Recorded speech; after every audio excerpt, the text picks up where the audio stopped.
Hello everyone, कैसे हैं आप सब। एक बार पुनः से कोचिंग क्लासेस पर स्वागत है। उम्मीद करता हूं आप सब अच्छे होंगे, मस्त होंगे, बेहतर होंगे और आप सभी की पढ़ाई बेहतर चल रही होगी। फिर बच्चों क्लास 12 फिजिक्स एनसीईआरटी में चैप्टर नंबर 9 चल रहा है, जिसमें आज हम बात करेंगे गोलीय पृष्ठ में अपवर्तन। और जैसे बच्चों आप लोगों को पता है उत्तल पृष्ठ और अवतल पृष्ठ दो प्रकार से गोलीय पृष्ठ होता है। तो आज हम उत्तल पृष्ठ में अपवर्तन देखेंगे और नेक्स्ट लेक्चर में अवतल पृष्ठ में अपवर्तन। बच्चों एनसीईआरटी में आप देखोगे तो एनसीईआरटी में केवल ऐसा क्वेश्चन आता है कि गोलीय पृष्ठ में अपवर्तन का है ना सूत्र निकालिए। तो उत्तल पृष्ठ का अपवर्तन एनसीईआरटी में दिया है, अवतल पृष्ठ का नहीं दिया है। लेकिन भाई यदि एमपी बोर्ड से आप लोग तो आप लोगों को दोनों पढ़ना पड़ेगा। तो आप लोग आज तो इंपॉर्टेंट है, इसे तैयार कर ही लेना, क्योंकि एक तो कम से कम बनना चाहिए और यदि दोनों बन रहा है तो और अच्छी बात है। चलिए सबसे पहले बात करते हैं गोलीय पृष्ठ है क्या। जैसे बच्चों आप लोगों ने पढ़ा होगा कि मान लीजिए प्रकाश किरणें एक माध्यम से दूसरे माध्यम में जाती है। प्रकाश किरण एक माध्यम से दूसरे माध्यम में जाती है तो अपने मार्ग से विचलित हो जाती है। ये परिघटना आपका बच्चों क्या कहलाता है, अपवर्तन। अब गोलीय पृष्ठ में अपवर्तन, अभी ये जो पृष्ठ था, ये पृष्ठ था जो कि माध्यमों को बांट कर रखा था, ये आपका एक समतल पृष्ठ था। यहीं पे प्यारे बच्चों यदि जो आपका पृष्ठ है गोलीय हो जाए, कुछ इस तरीके से गोलीय हो जाए। अब प्रकाश किरण मान लीजिए एक माध्यम से दूसरे माध्यम में जा रही है, ठीक, जैसे मान लीजिए यहीं से चला है ना और मान लीजिए इस दिशा में चला गया। तो प्यारे बच्चों अभी यहां पर मैंने कहा कि ये विरल था, क्या था, विरल था। और प्यारे बच्चों ये सघन है। तो अब प्रकाश किरण जो है एक माध्यम से दूसरे माध्यम में जा रही है, लेकिन इसके बीच जो माध्यम है जहां पे अपवर्तन हो रहा है, इसका जो पृष्ठ है वो कैसा है, ये पृष्ठ गोलीय है। ठीक है, कैसा बच्चों, गोलीय है। ये कैसा पृष्ठ है, गोलीय है। इसलिए इस पृष्ठ को हम गोलीय पृष्ठ के नाम से जानते हैं। ऐसा रीजन ये है कि भाई जब माध्यमों के बीच में जो बंटवारा का काम करता है, दोनों माध्यमों को अलग करता है, उसका सतह जो है वो गोलीय है बच्चों, इसलिए इसे गोलीय पृष्ठ के नाम से जानते हैं। जब किसी माध्यम का अपवर्तक पृष्ठ गोलीय होता है बच्चों तो उसे हम गोलीय अपवर्तक पृष्ठ कहते हैं। सिंपल है। ये दो प्रकार से हो सकता है। जैसे अभी मैं बात करूं कि प्रकाश किरण बच्चों इस दिशा में जा रही है जहां पे अपवर्तन वो उभरा हुआ है। जब उभरा हुआ रहता है प्यारे बच्चों तो वो कहलाता है उत्तल पृष्ठ। क्या कहलाता है, उत्तल पृष्ठ। ये उभरा हुआ नजर आ रहा है, ये उत्तल पृष्ठ है। और यहीं पे प्यारे बच्चों यदि कुछ इस तरीके से पृष्ठ होता और प्रकाश किरण जो है, प्रकाश किरण एक माध्यम से दूसरे माध्यम में जाती, देखो भाई प्रकाश किरण यहां से चली और ऐसे, तो अब देखो जो यहां पे पृष्ठ है बच्चों वो दबा हुआ है, तो इस पृष्ठ को हम क्या बोलते हैं, अवतल पृष्ठ बोलते हैं।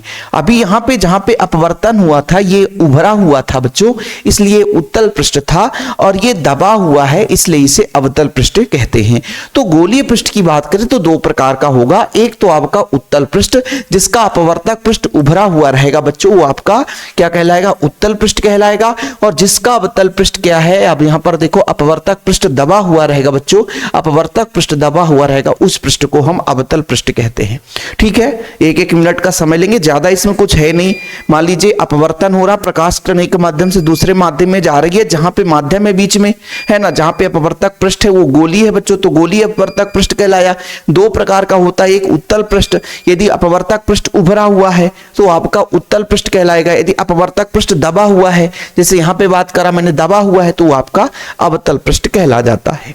अब इसके भी कई सारे पॉइंट है, थोड़ा सा मैं है ना थोड़ा शॉर्टकट में चर्चा कर लेता हूं कि एक आपने गोलीय पृष्ठ ले लिया बच्चों, तो गोलीय पृष्ठ भी जैसे दिखेगा, थोड़ा सा समझिएगा। जिसे मैं कहता हूं ये आपका गोलीय पृष्ठ है और ये प्यारे बच्चों दूसरा माध्यम है, ऐसा कुछ करके है, और ये आपका मान लीजिए ऐसा है। देखो बच्चों, तो यहां पे पहला जो पॉइंट आता है ध्रुव, ठीक है, ये ध्रुव। जैसे मैंने कहा ये आपका कौन सा पृष्ठ है, दबा हुआ है, तो ये अवतल है ना, अवतल है बच्चों, कैसा है, अवतल है। इसका सेंटर पॉइंट जो होगा इसका ध्रुव कहलाएगा। इसका मध्य बिंदु क्या कहलाएगा बच्चों, ध्रुव कहलाएगा। क्या कहलाएगा, ध्रुव कहलाएगा। अब यदि प्यारे बच्चों मैं बात करूं कि ये किसी न किसी गोले का भाग है, इसको मैं काट के अलग किया हूं तो एक छोटे सा भाग है बच्चों, गोले का भाग है। इसका जो गोले का जो त्रिज्या होगी इसकी ही आपकी अवतल पृष्ठ की त्रिज्या कहलाएगी। जैसे यहां पर देख लो है ना, इसे बोलेंगे वक्रता त्रिज्या। और बच्चों जैसे मान लीजिए यहां से यहां तक आपका जो दूरी है बच्चों वो वक्रता त्रिज्या कहलाई जाएगी। और इस गोले का केंद्र इस गोले का केंद्र ही वक्रता केंद्र कहलाएगा प्यारे बच्चों।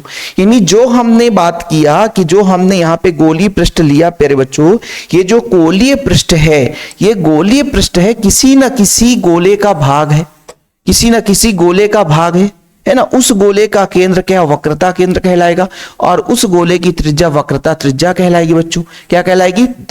वक्रता त्रिज्या कहलाएगी, जिसे r से रिप्रेजेंट करते हैं। और जो हमने यहाँ पे गोलीय पृष्ठ लिया है, उसका जो मध्य बिंदु है, उसका जो मध्य बिंदु है प्यारे बच्चों, ये जो मध्य बिंदु है वो ध्रुव कहलाता है। तो यही सारी चीजें आप लोग देखोगे कि ध्रुव क्या कहलाएगा, गोलीय पृष्ठ के मध्य बिंदु को उसका ध्रुव कहते हैं, जैसे P से रिप्रेजेंट करते हैं। पहला परिभाषा बच्चों, वक्रता केंद्र है, गोलीय पृष्ठ की जिस गोले का भाग होगा उसका केंद्र वक्रता केंद्र कहला देगा, जिसे C से रिप्रेजेंट करते हैं। मुख्य अक्ष क्या कहलाएगा, ये आपका वक्रता केंद्र और ध्रुव को मिलाने वाली एक काल्पनिक रेखा, ये काल्पनिक रेखा जो वक्रता केंद्र और ध्रुव को मिलाने वाली काल्पनिक रेखा आपकी मुख्य अक्ष कहलाती है बच्चों। वक्रता त्रिज्या भी आपने समझ लिया कि गोलीय पृष्ठ जिस गोले का भाग है उसकी त्रिज्या वक्रता त्रिज्या कहलाती है, जिसे R से रिप्रेजेंट करते हैं। द्वारक की बात करें बच्चों, तो जो हमने परावर्तक पृष्ठ लिया है, इसका जो बच्चों ये द्वारक, ये आप अधिकतम व्यास जो है इसका भाग, दोनों सिरों के बीच की दूरी, वो द्वारक कहलाती है। ठीक है, गोलीय पृष्ठ के प्रभावी व्यास को हम उसका द्वारक कहते हैं। ठीक, तो सारी चीजें क्लियर हो गई होगी बच्चों, है ना। एक बार फिर से मैं यहाँ पे थोड़ा सा डायग्राम बना के समझा देता हूं कि मैंने कहा कि ये आपका अपवर्तक पृष्ठ है। क्या है? अपवर्तक पृष्ठ है। ठीक है सर, अपवर्तक पृष्ठ का बच्चों ये जो गोलीय भाग है, ये अपवर्तक पृष्ठ का गोलीय भाग है ना। ये अपवर्तक पृष्ठ है। क्या है बच्चों? अपवर्तक पृष्ठ है। अपवर्तक पृष्ठ का जो सेंटर पॉइंट होगा, मध्य बिंदु होगा, ये अपवर्तक पृष्ठ को, उसे हम ध्रुव बोलेंगे। ये जो बच्चों आपने अपवर्तक पृष्ठ लिया है, ये किसी न किसी गोले का भाग है, उस गोले का केंद्र, उस गोले का केंद्र, उस गोले का केंद्र उसका वक्रता केंद्र कहलाएगा। वक्रता केंद्र और ध्रुव, वक्रता केंद्र और ध्रुव को मिलाने वाली रेखा मुख्य अक्ष कहलाएगी। क्या कहलाएगी बच्चों? मुख्य अक्ष कहलाएगी। क्या कहलाएगी? मुख्य अक्ष कहलाएगी। अच्छा, जो आपने इस अपवर्तक पृष्ठ को लिया है ना, इसका जो मुख्यतः व्यास है वो द्वारक कहलाता है।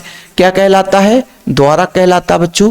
इसकी जो त्रिज्या है बच्चों, ये जो आपने कहा कि ये आपने पृष्ठ लिया है, ये पृष्ठ जो है, ये जो पृष्ठ आपने लिया है किसी न किसी गोले का भाग होगा, इस गोले की जो त्रिज्या है उसकी वक्रता त्रिज्या कहलाती है।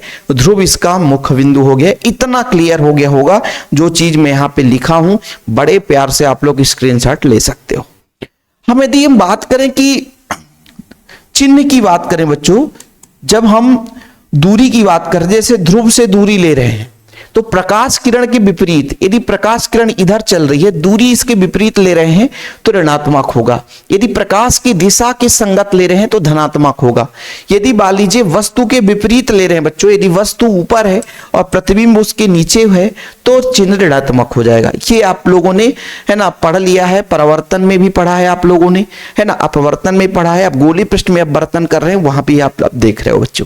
ठीक है, तो चिन्ह उसी तरीके से लेंगे कि प्रकाश किरण के विपरीत दिशा में जब हम चलते हैं तो चिन्ह कैसा रहता है? प्रकाश किरण के विपरीत दिशा में चिन्ह कैसा रहता है? ऋणात्मक रहेगा। यदि प्रकाश किरण के अनुदिश दूरी लेंगे बच्चों, जिस दिशा में प्रकाश किरण है, जिस दिशा में प्रकाश जा रही है, उस दिशा में दूरी हम धनात्मक लेंगे, है ना। यदि बात करते हैं प्रतिबिंब, यदि वस्तु के विपरीत है, प्रतिबिंब जो है वस्तु के विपरीत है, वस्तु ऊपर है, प्रतिबिंब नीचे है, तो चिन्ह ऋणात्मक ली जाती है।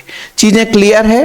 अब बात करते हैं उत्तल पृष्ठ पर अपवर्तन। ओके, गोलीय पृष्ठ सारा चीज क्लियर हो गया कि जिसका अपवर्तक पृष्ठ गोलीय सतह हो बच्चों, वो गोलीय अपवर्तक पृष्ठ कहलाएगा। दो प्रकार से, अवतल, उत्तल।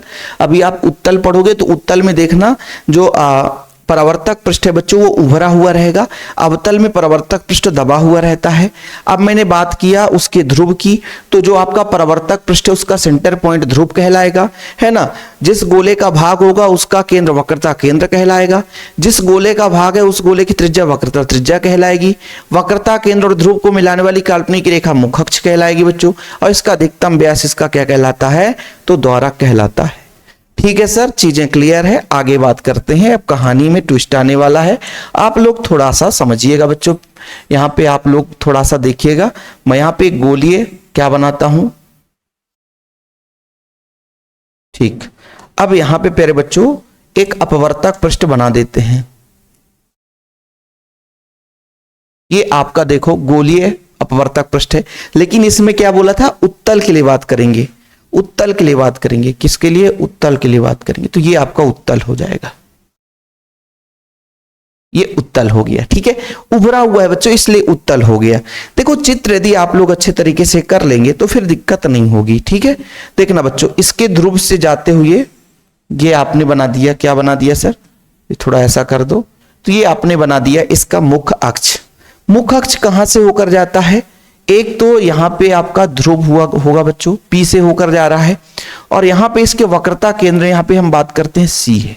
यहां से एक प्रकाश किरण चल रही है, क्या है बच्चों, प्रकाश किरण चल रही है।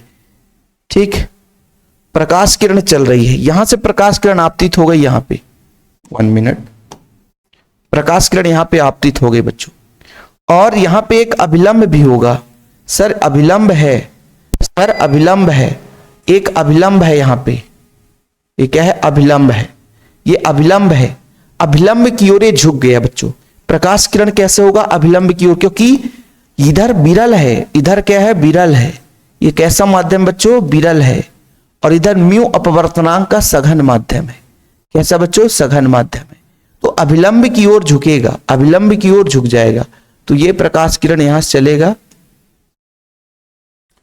प्रकाश किरण यहां से चलेगा और अभिलंब की ओर झुक गया। ठीक, अभिलंब की ओर झुक गया, ये लो भाई साहब।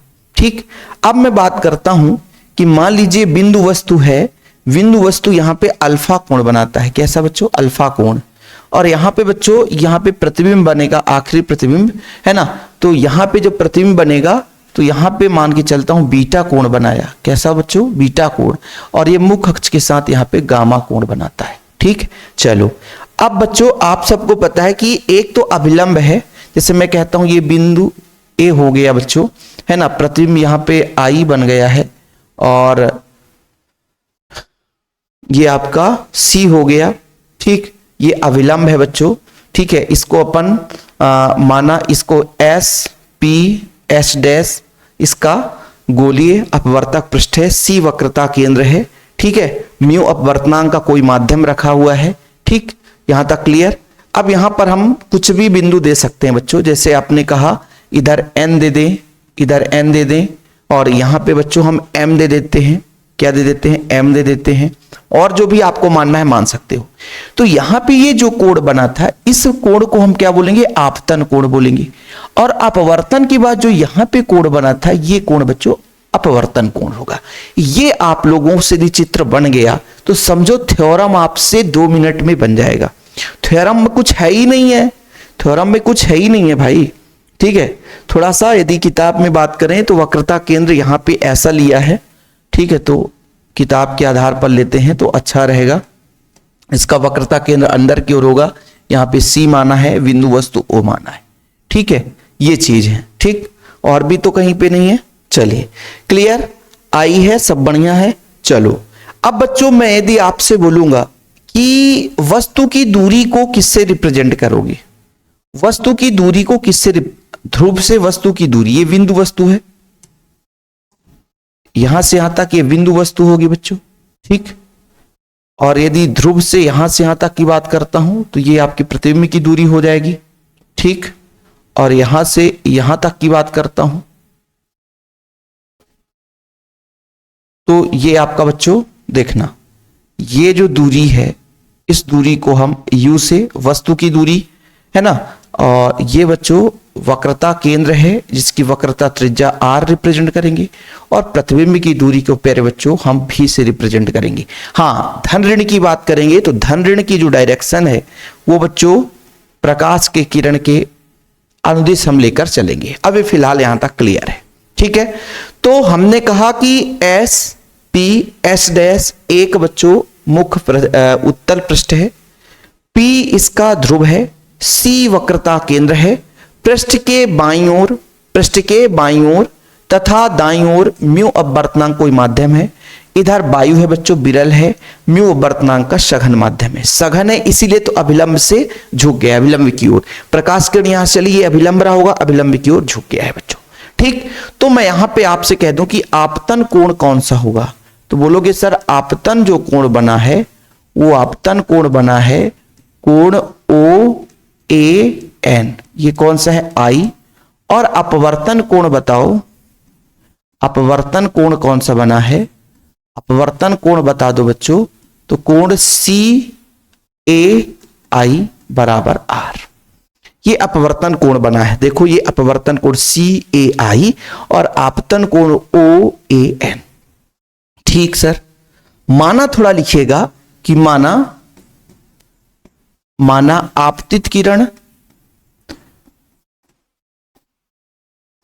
आपतित किरण, ठीक है, आपतित किरण, अपवर्तित किरण, अपवर्तित किरण, आपतित किरण, अपवर्तित किरण व अभिलंब, व अभिलंब, व अभिलंब, ये बच्चों आपतित किरण ओ ए, अपवर्तित किरण ए आई, अभिलंब मान लीजिए एन सी है, ठीक है। अभिलंब मुख अक्ष के साथ, मुख अक्ष के साथ, मुख अक्ष के साथ, मुख अक्ष के साथ क्रमशः कितना कोण बना रहा है बच्चों, अल्फा, बीटा व गामा कोण बनाता है, गामा कोण बनाता है। देखो बच्चा यहां पे अल्फा बीटा गामा, ठीक है। हमने थोड़ा बहुत तो माना लिखा ही है, थ्योरम है, थ्योरम है, ज्यादा कुछ नहीं है, थोड़ा बहुत यदि आप लोगों ने सीख लिया तो काम हो जाएगा। आप लोगों ने स्नेल का नियम पढ़ा है क्या? स्नेल के नियम से, स्नेल का नियम पढ़ा है क्या सर? स्नेल के नियम से, स्नेल के नियम से, स्नेल का नियम ये हमने पढ़ा है कि म्यू बराबर आपतन कोण की ज्या और अपवर्तन कोण की ज्या में एक निश्चित अनुपात होता है। यदि इसको पक्षांतर कर दें तो साइन आई बराबर म्यू साइन आर होता है। ठीक है बच्चों, थोड़ा समझने की कोशिश करिएगा। किंतु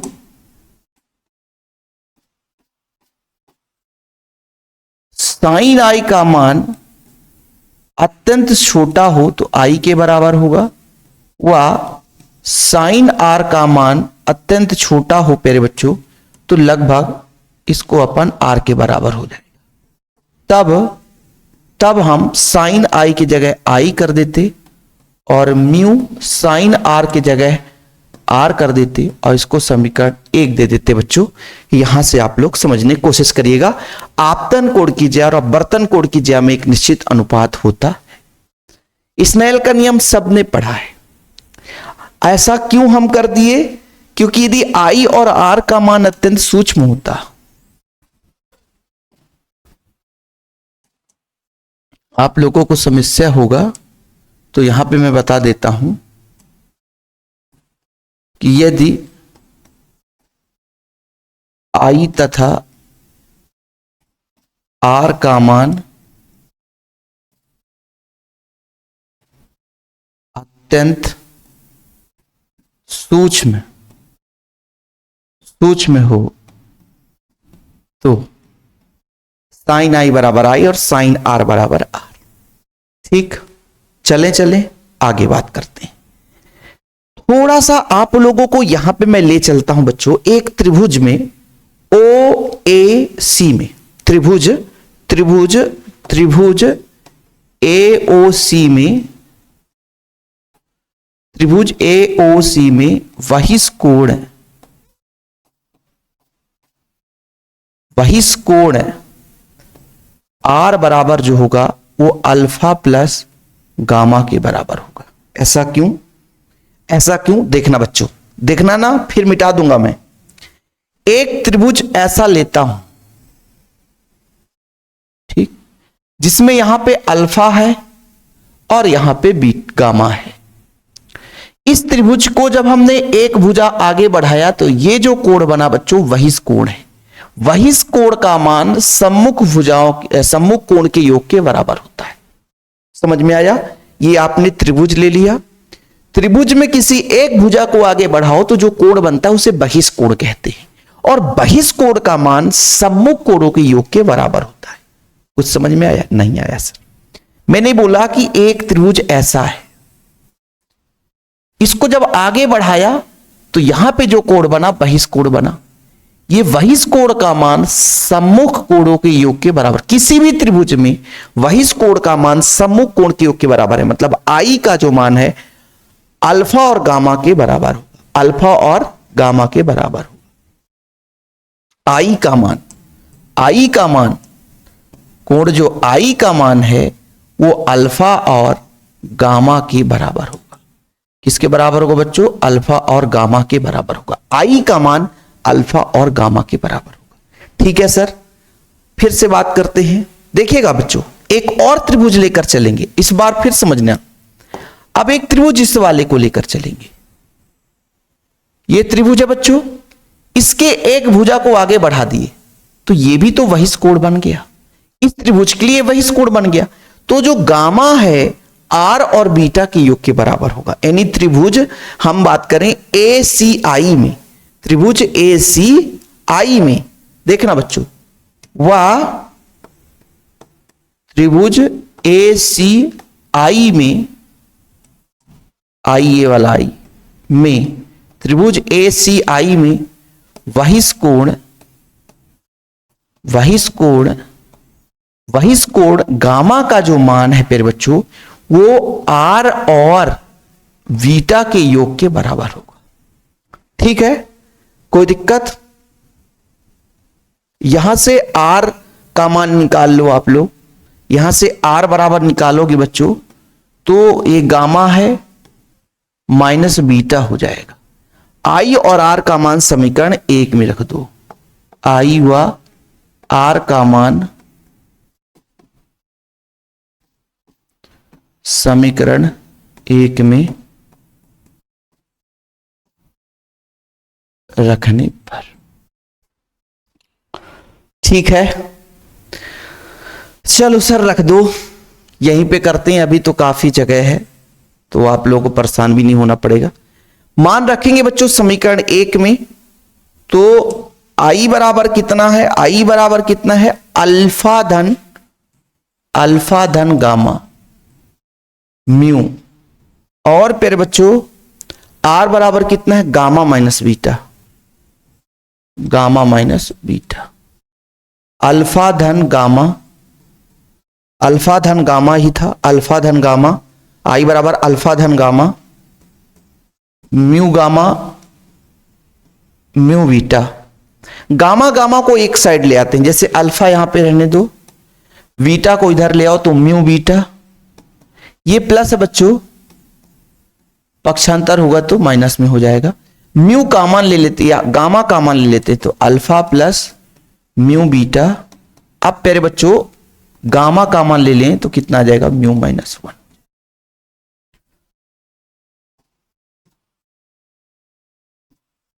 चलो अब बात करेंगे, देखना कोण बराबर होता है चाप बटे त्रिज्या।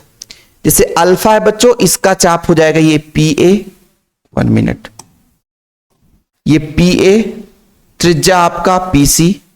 गामा के लिए हो जाएगा पी ए, त्रिज्या आपका ये सॉरी पी ओ हो जाएगा, ये पी सी हो जाएगा। बीटा के लिए हो जाएगा बच्चों पी ए बटे पी आई, क्योंकि कोण बराबर होता है चाप बटे त्रिज्या। कोण बराबर क्या होता है बच्चों? चाप बटे त्रिज्या। चूंकि कोण बराबर होता है चाप बटे त्रिज्या, कोण बराबर होता है चाप बटे त्रिज्या, इसको समीकरण 2 दे दो। कोण बराबर चाप बटे त्रिज्या, इसलिए अल्फा बराबर बीटा बराबर और गामा बराबर आप बताओ। देखना बच्चों सभी का चाप, अल्फा की बात करो तो भी चाप पी ए, बीटा की बात करो तो भी चाप पी ए, गामा की बात करो तो भी चाप पी ए, सभी का चाप पी ए ही है। अल्फा के लिए त्रिज्या पी ओ, गामा के लिए त्रिज्या पी सी, और बच्चों आप यदि बीटा के लिए बात करोगे तो पी आई हो जाएगा। यानी अल्फा बराबर अल्फा बराबर कितना होगा बच्चों, चाप, चाप आपका PA, त्रिज्या अल्फा के लिए PO, बीटा के लिए बच्चों PA चाप, त्रिज्या PI, गामा के लिए बच्चों PA चाप जो हो जाएगा वो PC, त्रिज्या कितना PC हो जाएगा, चाप PA और जो त्रिज्या है वो PC हो जाएगा। कोण बराबर चाप बटे त्रिज्या, कोण बराबर चाप बटे त्रिज्या होता है, कोण बराबर चाप बटे त्रिज्या होता है। अब हम समीकरण 2 में मान रख देते हैं।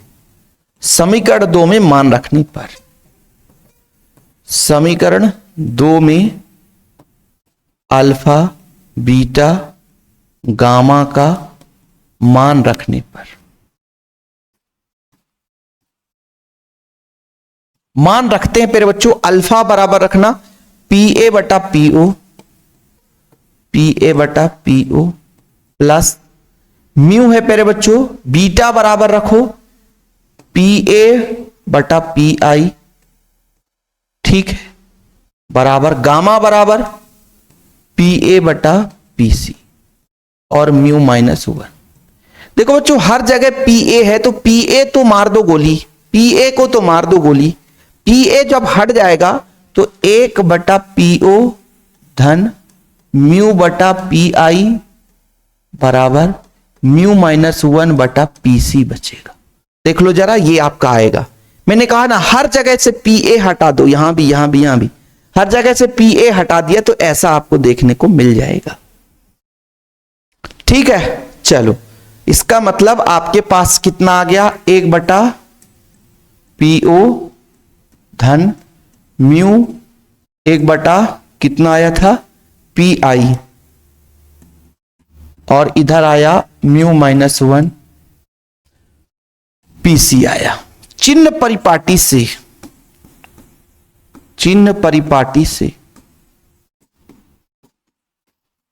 चिन्ह परिपाटी से PA वस्तु की दूरी को -u, क्योंकि प्रकाश किरण के विपरीत दिशा में, प्रकाश किरण इधर जा रही है, दूरी P से O ले रहे हैं तो विपरीत दिशा में -u करेंगे। प्रतिबिंब की दूरी PI की बात करेंगे तो भी रहेगा, क्योंकि प्रकाश किरण की दिशा में तो प्लस रहेगा। PC की बात करेंगे वक्रता त्रिज्या प्लस रहेगा, क्योंकि प्रकाश किरण की दिशा में बात कर रहे हैं। तो प्यारे बच्चों यहां पर देखो PI प्रतिबिंब की दूरी ये भी होगा, वह PC वक्रता त्रिज्या होगी बच्चों। तो इनकी वैल्यू यहां पे पुट करो, इसलिए 1/-u प्लस म्यू अपान भी बराबर म्यू -1/r। ठीक, अब इस माइनस को बच्चों उधर ले जाएं तो प्लस हो जाएगा, थोड़ा सा माइनस प्लस। तो एक काम करते हैं, कुछ भी नहीं है, ये प्लस वाले को पहले लिख दो, म्यू अपान भी -1/u बराबर में म्यू -1/r।